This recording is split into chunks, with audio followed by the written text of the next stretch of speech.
Kartar Singh Sarabha ਚੈप्टर number 4। जे सराभा जिਉਂਦਾ ਰਹਿੰਦਾ ਤਾਂ। कई महीने हुए मैंने आपको एक खत के जवाब में लिखा था कि अखबार गदर का पहला पर्चा छपे होने की तारीख का असली पता कुछ और सबूत दरआफ्त करके बतलाऊंगा, मगर महीना अप्रैल से ही रोटी वगैरह के खर्च की तंगी होने से मेरी जिस्मानी सेहत पर भी इसका असर हुआ है। इसके साथ दिमागी परेशानी या चिंता फिक्र का दबाव भी होना जरूरी था। इन हालात में मैं ऊपर वाली बात का जवाब देने के काबिल नहीं हो सका। पिछले 1 महीने से कहीं से कुछ माली इमदाद मिलने पर मैंने अपनी सेहत को संभालना शुरू किया है और मेरी सेहत में कुछ बेहतर तब्दीली भी आई है। मुझे किसी भी नए पुराने साथी की इमदाद से अखबार गदर के जारी होने की तारीख के बारे कोई सहायता नहीं मिल सकी। 2-3 पुराने साथियों से पूछा गया, उनकी याददाश्त सिफर से भी नीचे चली गई है। अपनी एक लिखी हुई कॉपी कागजात में दबी पड़ी देखने को मिल गई। इससे इस बात की सही रोशनी पड़ी।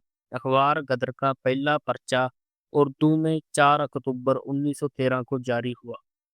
उर्दू के 4 पर्चे निकलने के बाद गुरमुखी का पर्चा शुरू हुआ।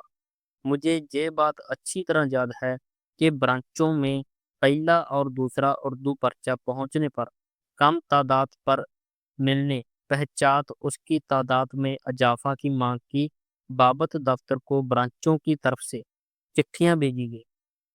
ब्रेडविल में ब्रांच सेक्रेटरी था, इसलिए मुझे अच्छी तरह याद है कि दफ्तर से लाला हरदयाल ने लिखा था कि हेड प्रेस में अखबार इतनी तादाद में ही मुश्किल से छप सकता है और उस वक्त पर दफ्तर और प्रेस में तीनों आदमी करतार सिंह, रघुवीर दयाल गुप्ता, दोनों 18 साल की उम्र के, और तीसरे लाला जी, इन तीनों ने ही मेहनत मशक्कत का काम कभी नहीं किया हुआ था। हाँ, करतार सिंह पंजाबी जट सपुत्र जो 19वीं सदी के कुछ साल बाकी रहते पैदा हुआ होने की वजह से कुछ ना कुछ मशक्कत का काम कर सकता था। अमेरिकी प्रेसमैन गोरा अकेला ही था जो अपने साथियों को काम सिखाता भी था और हैंड प्रेस को घुमाता भी था। इस हालात में पर्चे मांग से कम छपते थे। तकरीबन 3 उर्दू पर्चे ब्रांचों में पहुंचने के बाद पर्चों की ज्यादा मांग थी। चिट्ठियों के जवाब में लाला हरदयाल ने लिखा था कि हैंड प्रेस में इतने ही पर्चे मुश्किल से छप सकते हैं। एक सेकंड हैंड प्रेस मशीन बिजली से चलने वाली $2200 में मिलती है, इसलिए डॉलर भेजिए। हरदयाल की इस चिट्ठी पर ब्रैडविल, सेंट जॉन, पोर्टलैंड, लिंटन के मुखी मिले और फैसला हुआ कि $2200 भेज दिया जाए, और भेज दिया गया। अब तक मैं ब्राइडलविल में ही था।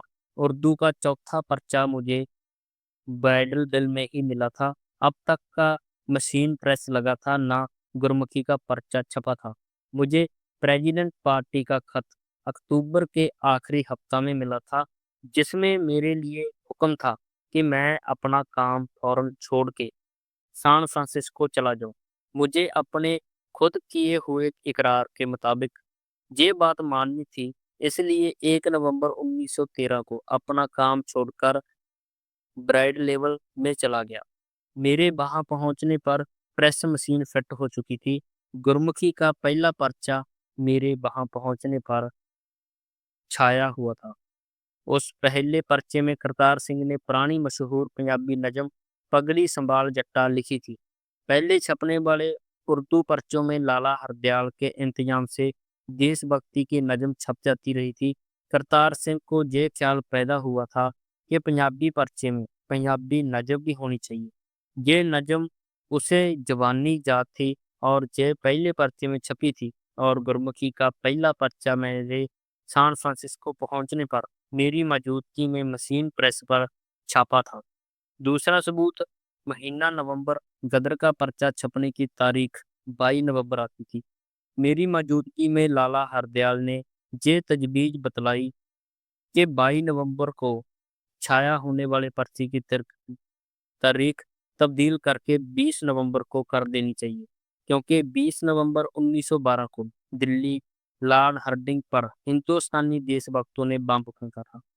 इस तरह उस बम की याद में पहले 22 नवंबर को छपने वाले पर्चे की तारीख तब्दील करके 20 नवंबर कर दी गई और आइंदा पर्चा इसी तारीख के हिसाब से हफ्तावारी छपता रहा। बेशक गुरमुखी पहला पर्चा 1 नवंबर को छाया हुआ था। दोस्तों, अपने इस चैनल में बने रहो। चैप्टर नंबर 5वां लेके बहुत जल्द हाजिर हूँ।